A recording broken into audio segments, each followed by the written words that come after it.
Children's bedroom కి వచ్చాము. మొత్తం బ్లూ థీమ్ తీసుకున్నారు. బ్లూ థీమ్ తీసుకున్నాం. అంటే ఇప్పుడు ఇక్కడ అమ్మాయిలు లేరని అర్థమైంది.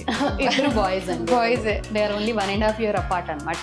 సో ఇద్దరికి తల ఒక bed. I think we have accommodated everything for them. I think ఇందులో సో ఏంటంటే ఇద్దరికి బెడ్ కూడా సింగిల్ కాట్ చేయలేదు, ట్విన్ సైజ్ చేసాము. సో దట్ హ్యాపీగా యాక్చువల్గా ఇద్దరు కూడా పడుకోవచ్చు ఒక బెడ్ మీద, కంఫర్టబుల్ గా సరిపోతుంది. సెపరేట్ కూడా చేస్తారు. యా. అండ్ సో వీళ్ళు ఏంటంటే they wanted it to be looking like space theme అనమాట. స్పేస్ థీమ్ ఇచ్చారు. సో స్పేస్ థీమ్ ని జస్ట్ వాల్ పేపర్ లో మాత్రం యాడ్ చేసి, అంటే పిల్లలు ఎలా ఉంటుందంటే madam after a few years their taste will change. Definitely. ఇప్పుడు స్పేస్ అంటారు, రేపు వేరే ఏదో చెప్తారు. మనం ఏంటంటే ఆ ఎలిమెంట్స్ ని we put it on laminate or something, we cannot change the room after a few years. అవును. సో వాల్ పేపర్ అనుకోండి, మనం అది రిమూవ్ చేసుకొని we can change the theme. So normally నేను కిడ్స్ బెడ్రూమ్ చేస్తున్నప్పుడు I take this as a point. Kids rooms ఏంటంటే వాళ్ళు grow అయ్యే కొద్దీ thoughts the room also has to change yes accordingly. ఆ ఫ్లెక్సిబిలిటీ ఇవ్వాలి పేరెంట్స్ కి మనం, లేకపోతే ఫ్యూ ఇయర్స్ తర్వాత నాకు నచ్చలేదు అంటారు వాళ్ళు, ఇప్పుడు నచ్చిందే. yes సో స్పేస్ కూడా ఎక్కువ ఉన్నట్టుంది స్టోర్ చేయడానికి కూడా.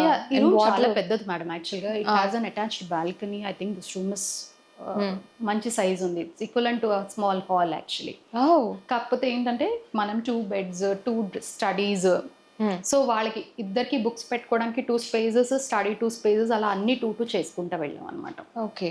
సో వార్డ్రోబ్స్ కూడా లోపల ఇదంతా కంప్లీట్లీ హ్యాండిల్లెస్ కాన్సెప్ట్ కి వెళ్ళాం. అవును, అదంతా హ్యాండిల్లెస్ కదా. అలా ఇక్కడ ఇచ్చాం, అది గ్లాస్ ది కదండి, గ్లాస్ షట్టర్ ఇచ్చాం. సో దట్ లోపల వాళ్ళు ఏమన్నా బొమ్మలు పెట్టుకుంటానికి అని చెప్పేసి గ్లాస్ షట్టర్ ఇచ్చాం అనమాట ఇందులో అంతా.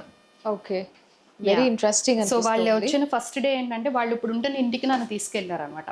బ్యాగ్ ఎక్కడ పెట్టుకోవాలి మేడం, నేను ప్రింటర్ ఎక్కడ పెట్టుకోవాలి, నాకు ఇవన్నీ స్పేసెస్ మీరే అకామిడేట్ చేయాలి అని అడిగారు. సో బ్యాగ్ కూడా ఎవరిది వాళ్ళకి, సో 2 sides ఉంది బ్యాగ్ పెట్టుకోవడానికి.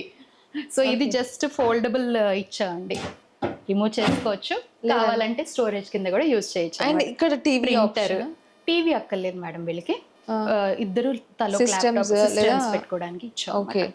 ప్రింటర్ కూడానా? ప్రింటర్ ఇందులో వచ్చేస్తుంది మేడం. ఓకే, బాగుందండి. Very well plan. Obviously plan నే ఉండాలి. ఇలాంటి ప్లాన్ ఉండకపోతే కష్టం కదా మేడం. డౌన్ ద లైన్ పిల్లలు కాబట్టి వాళ్ళు ఎలా యూజ్ చేస్తారు అనే దాని మీద బేస్ అయి ఉంటది మొత్తం అంతా. అండ్ అటుపక్క అది కర్టెన్ ఫ్రంట్ డోర్ అండి, అది ఇక్కడ కూడా పిల్లలకు కూడా చెప్పారు కదా ఆల్రెడీ. సో వీటి బెడ్స్ మధ్యలో ఇక్కడ వీళ్ళకి ఇచ్చారు చూడండి స్పేస్. ఇందులో ఒక బాబు ఏంటంటే హీజ్ అ కీబోర్డ్ ప్లేయర్ అనమాట. అచ్చా. So he wanted it. So ఏం చేసామంటే కీబోర్డ్ పెట్టుకుని, అలా అని వాళ్ళ మమ్మీకి ఏమో అది క్లటర్ కాకూడదు కీబోర్డ్. సో కీబోర్డ్ ఇందులో పెట్టుకుంటే లోపల స్విచ్ బోర్డ్ కూడా ఇచ్చాము. సో తను వాయించుకున్నంత వాయించుకొని he can close it up అనమాట. సో ఇద్దరికి కామన్ గా డ్రెస్సింగ్ కూడా ఇక్కడే చేసాము. హైట్ ఏంటంటే కీబోర్డ్ కోసం మంచి పని చేశారు. బాగుంది కదా ఐడియా, చాలా బాగుంది. సో దాన్ని ఇందులోనే యాడ్ చేసాం అనమాట. అండ్ దాంతో పాటు డ్రెస్సింగ్ ఇచ్చి అదొక రకమైన సేవ్ చేసాం, ఆ స్పేస్ ని కంటిన్యూస్ గా సేవ్ చేసాం. So only because he wanted it మనం ఇది యాడ్ చేసాం అనమాట. బాగుందండి, నాకు కిడ్స్ బెడ్రూమ్ బాగా నచ్చింది. సో ఇప్పుడు మనం ఎటు వెళ్తున్నాం? కిచెన్ లోకి వెళ్దాం ma'am. Kitchen and dining space చూద్దాం. పర్ఫెక్ట్. సో కిచెన్ స్పేస్ చూద్దాం అసలు ఎలా ఉంది.